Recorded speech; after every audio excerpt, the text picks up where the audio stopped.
आज दादांच्या विमान दुर्घटनेला 16 दिवस पूर्ण झालेत आणि दादांची जी शेवटची इच्छा होती ती आता शरद पवार साहेबांनी पूर्ण केलीये असून संपूर्ण महाराष्ट्रासाठी ही मोठी आनंदाची बातमी आहे।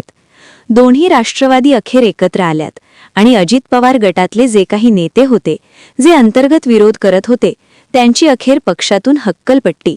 सुनेत्रा पवारांनी घेतला मोठा निर्णय आणि त्या संदर्भात ही सर्वात महत्त्वाची मोठी बातमी आहे।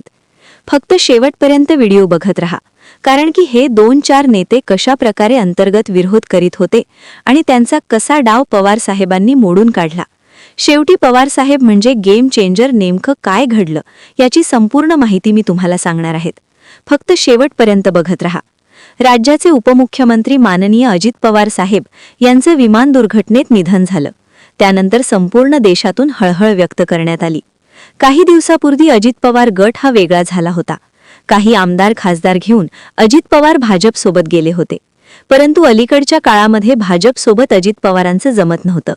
अजित पवार अस्वस्थ होते आणि इच्छा होती की परत पुन्हा दोन्ही राष्ट्रवादी एकत्र येऊन एक नेतृत्व आणि लढायचं। त्यासाठी अजित पवार शरद पवार साहेबांचे जे जवळचे माणसं होते त्यांना म्हणत असत की तुम्ही काहीतरी करा, पवार साहेबांना तयार करा, आपण परत पुन्हा एकत्र येऊन परत पुन्हा लढू, दोन्ही राष्ट्रवादी एकत्र झाल्या पाहिजेत अशी अजित पवार यांची इच्छा होती आणि ती इच्छा आता शरद पवार पूर्ण करणार। शरद पवार डाव टाकणार आणि शेवटी दोन्ही राष्ट्रवादी एकत्र करून दाखवणारच। दोन्ही राष्ट्रवादी एकत्र होण्यास पवार कुटुंब झाले तयार। स्वतः सुनेत्रा पवार, पार्थ पवार यांनी सुद्धा सहमती दर्शवली असून लवकरच विलगीकरण होणार। ही विलगीकरण खूप लवकर यापूर्वी झाले असते, परंतु पक्षातील काही अंतर्गत नेते आहेत ज्यामध्ये प्रफुल्ल पटेल, सुनील तटकरे हे 2 प्रमुख नावे येतात। यांची इच्छा इतकी दोन्ही राष्ट्रवादी एकत्र नाही झाल्या पाहिजेत, कारण की जर दोन्ही राष्ट्रवादी एकत्र झाले तर सर्व नेतृत्व हे शरद पवारांच्या हाताखाली जाते। पवार साहेबांच्या नेतृत्वामध्ये संपूर्ण राष्ट्रवादी पक्ष चालेल आणि या दोघांचे पावर कमी होईल, कारण की सध्या हे भाजप सोबत आहेत। त्यामुळे केंद्रामध्ये दोघांचे थोडंफार तरी वजन आहेत। त्यामुळे यांना भीती आहेत की जर आपण एकत्र आलो तर आमचं महत्त्व कमी होईल, आम्हाला किंमत राहणार नाही, आम्हाला पक्षात कोणी विचारणार नाही। त्यामुळे या दोघांचा अंतर्गत विरोध आहेत। परंतु पक्षातील जे आमदार आहेत, कार्यकर्ते आहेत, त्या सगळ्यांची इच्छा आहे की आम्हाला परत पुन्हा एकत्र यायचं आणि शरद पवार साहेबांच्या नेतृत्वाखाली काम करायचं आणि दोन्ही राष्ट्रवादी एकत्र येणं काळाची गरज आहे, कारण की अजित पवार साहेब म्हणजे शरद पवारांच्या आखाड्यात तयार झालेले पैलवान होते, राजकारणाचे डाव टाकीत होते। परंतु आता तेवढं खंबीर नेतृत्व अजित पवार गटाकडे राहिलेलं नाही। अजित पवारांच्या निधनानंतर सुनीताताई पवार जरी उपमुख्यमंत्री झालेल्या असल्या तरी त्यांना राजकारणाचा इतका अनुभव नाही। त्यामुळे कुठेतरी पवार साहेबांचे नेतृत्वात संपूर्ण दोन्ही राष्ट्रवादी यावीत अशी संपूर्ण महाराष्ट्राची इच्छा आहे। सध्या सुनील तटकरे हे अजित पवार गटाचे प्रदेशाध्यक्ष आहेत, तर प्रफुल्ल पटेल हे केंद्रामध्ये अजित पवार गटाची भक्कम बाजू धरून ठेवणारे नेते आहेत। अमित शहा, नरेंद्र मोदी आणि केंद्रीय नेत्यांसोबत प्रफुल्ल पटेल यांचे चांगले संबंध आहेत। त्यामुळे या दोघांनाही असं वाटतं की आपलं भाजप सोबत राहण्याचं योग्य आहे। सत्तेच्या बाहेर जर गेलो तर आपल्याला किंमत राहणार नाही आणि शरद पवार परत पुन्हा डाव टाकून सगळं काही ताब्यात घेतील अशी या दोघांना भीती आहे। त्यामुळे शरद पवारांनी पवार कुटुंबाला एकत्र करून दोन्ही राष्ट्रवादीला एकच राहणार आहेत आणि परत पुन्हा एकत्र लढावेत अशी सर्व कार्यकर्त्यांची इच्छा असून संपूर्ण महाराष्ट्राची इच्छा आहे। दोन्ही राष्ट्रवादी एकत्र आले पाहिजेत का? तुम्हाला काय वाटतं? लगेच कमेंट झालीच पाहिजे आणि आपल्या व्हिडिओला लगेच एक लाईक झालाच पाहिजे।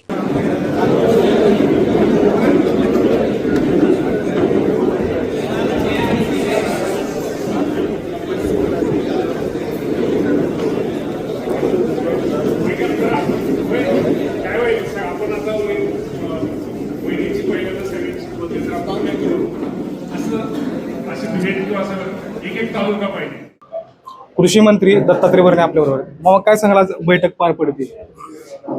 बैठक म्हणण्यापेक्षा आपल्या सर्वांना माहिती आहे की पुणे जिल्ह्यामध्ये परिषदेमध्ये राष्ट्रवादी काँग्रेस पक्षाला खूप चांगला कौल हा दिलेला आहे आणि त्यामध्ये सर्व नवीन जिल्हा परिषद सदस्यांच्या ओळखी व्हाव्यात, पंचायत सदस्यांच्या ओळखी व्हाव्यात आणि आता वहिनी या जिल्ह्याच्या पालकमंत्री आहेत।